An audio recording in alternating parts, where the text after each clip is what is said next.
में एक बुढ़िया ब्राह्मणी रहती थी। वह बहुत गरीब थी। उसके एक बेटा था। एक दिन वह अपने बेटे से बोली कि बेटा कुछ ऐसा काम करो जिससे कि 4 पैसे की आमदनी हो और हम दोनों जीवन निर्वाह कर सकें। अब मेरे तो बुढ़ापा है के कारण मेरे हाथ पैर जवाब दे दिया है। तभी लड़का गांव वालों के जानवर चराने लगा। एक दिन लड़का पशुओं को पानी पिलाने नदी किनारे गया।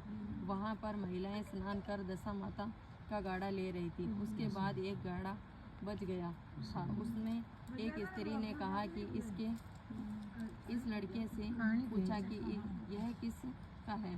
उसने उच्च वर्ग में हो तो बचा हुआ गाड़ा इसे दे दो।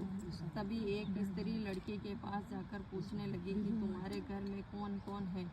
लड़के ने बताया कि केवल एक मेरी बुढ़िया माँ है।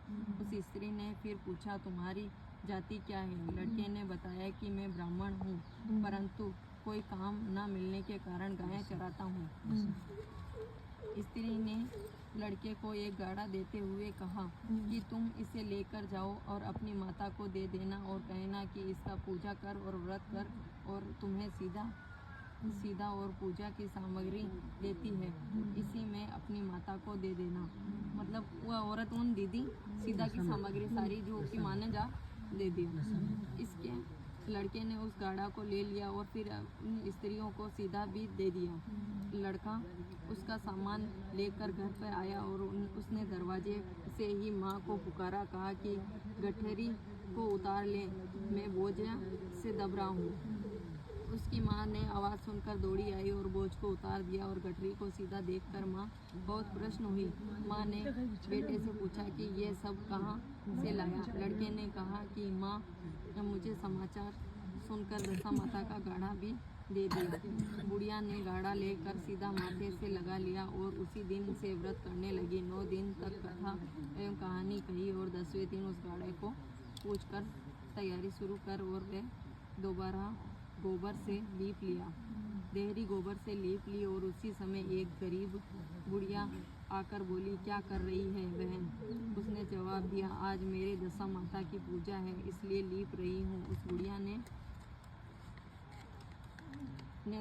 रूपी दशा माता ने कहा कि मुझे बहुत प्यास लगी है, थोड़ा सा पानी पिला दे।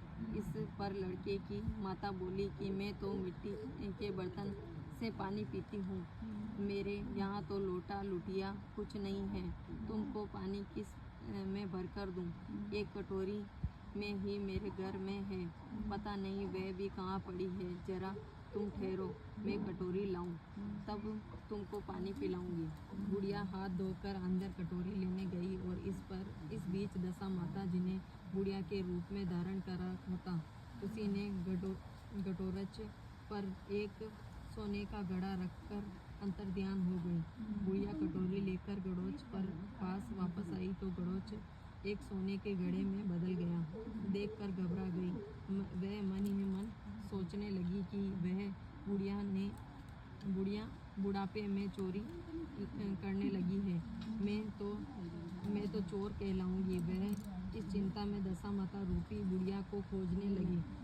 तभी उसका लड़का भी घर आ गया। उसने माँ से पूछा कि तुम किसे खोज रही हो, तो उसने बताया कि एक क्षण में अवस्थित महिला बुढ़िया आई थी। वह यहाँ ये सोने का घड़ा रखकर न जाने कहाँ चली गई। लड़के ने बताया कि वह दशा माता थी, उसने तुमको ये घड़ा दिया है, दोबारा फिर कभी वह आए तो उसका स्वागत करना और कोई भी कमी नहीं रखना, उनकी आज्ञा का पालन करना। जब तुम नदी पर नहाने जाओ तब तुम नदी के घाट पर जो भी चीज़ मिले उसको दशा माता का दिया हुआ प्रसाद समझ लेकर आ जाना, किसी से कुछ मत पूछना ये चीज़ किसकी है। यह कहकर ये यहाँ से आ गई और बुढ़िया ने नदी में नहाने के बाहर निकली तो उसे एक सोने का घड़ा भरा हुआ दिखाई दिया और उसके पास अच्छा वस्त्र रखे हुए थे। बुढ़िया ने कपड़ों को पहन लिया और घड़े को हाथ में लेकर चली गई। चार कहा एक डोली लेकर उसके पास आया और कहा कि उस डोली में बैठने को कहा। बुढ़िया जब घर पहुंची तो उसने देखा कि वह तो एक अश्लील महल खड़ा हो गया। बुढ़िया महल के अंदर चली गई और उसने श्रद्धापूर्वक भक्तिभाव से दशा माता के घड़े को पूजन किया और वह हाथ जोड़कर वरदान मांगने लगी कि जिस प्रकार तूने मुझे धन संपदा दी है, उसी प्रकार मेरे घर की एक सुशील बहू भी आ जाए तो तभी सब सौभाग्य होगा। कुछ दिनों बाद लड़के का विवाह हो गया। बहुत सुंदर और सुशील बहू बुढ़िया के घर आ गई। बुढ़िया ने दोबारा दशा माता से वर मांगने की, जैसे मेरे बहू बेटा सुशील और सज्जन है, उसी प्रकार एक मैं पोता पाऊँ। कुछ दिनों बाद बुढ़िया के यहाँ एक पोता रूपी रतन पैदा हो गया। एक दिन बुढ़िया ने अपनी बहू को पास बिठाकर समझाया कि मेरे ये सब संपदा दशा माता के प्रदान की गई है, उसी प्रकार कृपा से तुम ये घर में आई हो। मेरे मर जाने के बाद तुम भी कोई मेल कुचल कपड़े धारण किए बुढ़िया को तुम्हारे घर पर आए तो उसे श्रद्धापूर्वक स्वागत करना। उसी दिन और नाक बहती रही और आंचल से छोड़ पहुँच कर डाला, घिन मत करना।